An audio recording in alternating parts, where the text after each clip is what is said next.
अभी मैं मौजूद हूँ प्रेस क्लब ऑफ इंडिया में और यहाँ पे एक प्रेस कॉन्फ्रेंस का आयोजन किया गया। इस प्रेस कॉन्फ्रेंस का आयोजन करने का मकसद ये था कि जिस तरह से माइनॉरिटी इंडिया में अटैक हो रहा है उसको लेकर किया गया था। तो अभी हमारे साथ मौजूद है प्रोफेसर अपूर्वानंद सर।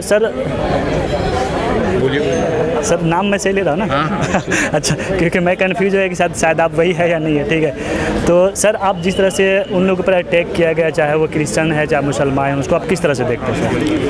मैं इस तरह देखता हूँ कि हिंदुस्तान में एक ऐसी राजनीति सत्ता पर काबिज़ है और धीरे धीरे समाज में उसका प्रभाव बढ़ गया है, जिसे आप बहुसंख्यकवादी राजनीति कह सकते हैं, जो अक्सरियत पसंद है और जो ये मानती है कि इस हिंदुस्तान पर अल्पसंख्यकों का अधिकार कम है और वह उनको बेइज्जत करके, अपमानित करके, उनके खिलाफ हिंसा करके उनको और दबा कर रख सकती है। तो लेकिन ये जो हिंसा की घटनाएं हो रही हैं और बढ़ती जा रही हैं, इनसे एक और बात जाहिर है, वह यह है कि भारत का जो प्रशासनिक तंत्र है वो पूरी तरह से विफल हो चुका है। और वह सिर्फ विफल नहीं है बल्कि यह कहना चाहिए वह इन हिंसा में शामिल है। अगर हिंसा की घटनाएं हो रही हैं, जैसा आपने रुड़की के बारे में सुना, और अगर उसमें शामिल लोगों पर कोई कार्रवाई नहीं हो रही है, तो हम ये मान सकते हैं कि प्रशासनिक तंत्र की सहमति से ये हो रहा है और न्यायालय इसमें काम नहीं कर रहे हैं। तो हमें यह मानना पड़ेगा कि ठीक है, एक राजनीतिक दल तो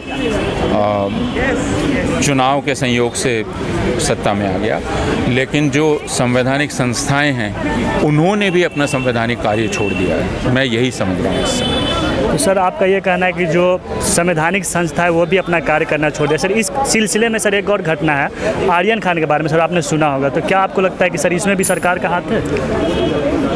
देखिए, इस सरकार यानी क्या, जो संस्था आर्यन खान को गिरफ्तार कर रही है, मीडिया में इतने ब्यौरे आ चुके हैं, वह गिरफ्तारी इतनी एब्सर्ड है। आर्यन खान के पास कोई नशीला पदार्थ नहीं मिला है, कुछ भी नहीं मिला है, फिर भी उसकी गिरफ्तारी। और अब तो 18 दिन हो गए गिरफ्तार हुए।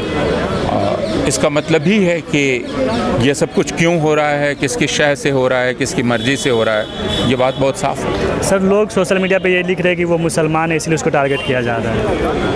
ऐसा सोचना लोगों का गलत नहीं है। सर जिस तरह से मान ले जिस तरह से जैसे मौलाना कलीम सिद्दीकी है, उनको भी जबरन धर्म परिवर्तन के खिलाफ उसको अंदर किया गया है।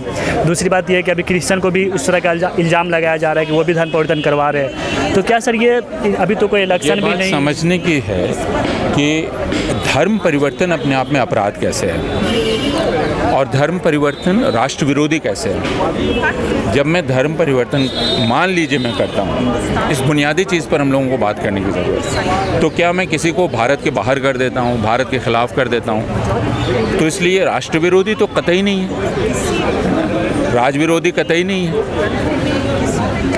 आपके संविधान में यह अधिकार दिया हुआ है कि मैं अपने धर्म का प्रचार कर सकता हूँ और अपने अनुसार धर्म चुन सकता हूँ, यह अधिकार मुझे संविधान में है। तो फिर धर्म परिवर्तन करना किस तरह अपने आप में अपराध है, यह बुनियादी प्रश्न हम लोगों को करना चाहिए। लेकिन हमने चीज़ों को सर के बल खड़ा कर दिया। मैं तो यह मूल प्रश्न करना चाहता हूँ कि यह अपराध कैसे है और यह देश के विरोध में कैसे है।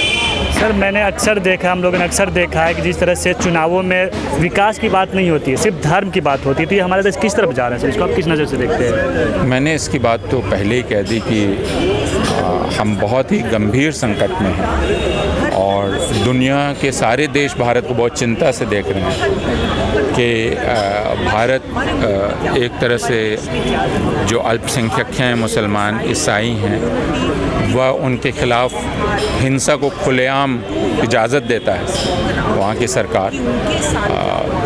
तो वह किस दिशा में जा रहा है यह बहुत स्पष्ट है, ये बहुत चिंता का विषय है। भारत की सारी संवैधानिक संस्थाएं चरमरा गई हैं, बल्कि उन्होंने आत्मसमर्पण कर दिया है और यह उनके शह से हो रहा है।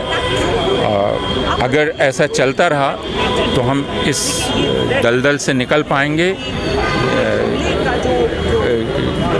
या इसकी आशा करना कठिन होगा। थैंक यू सर आपका हमसे बात करने के लिए।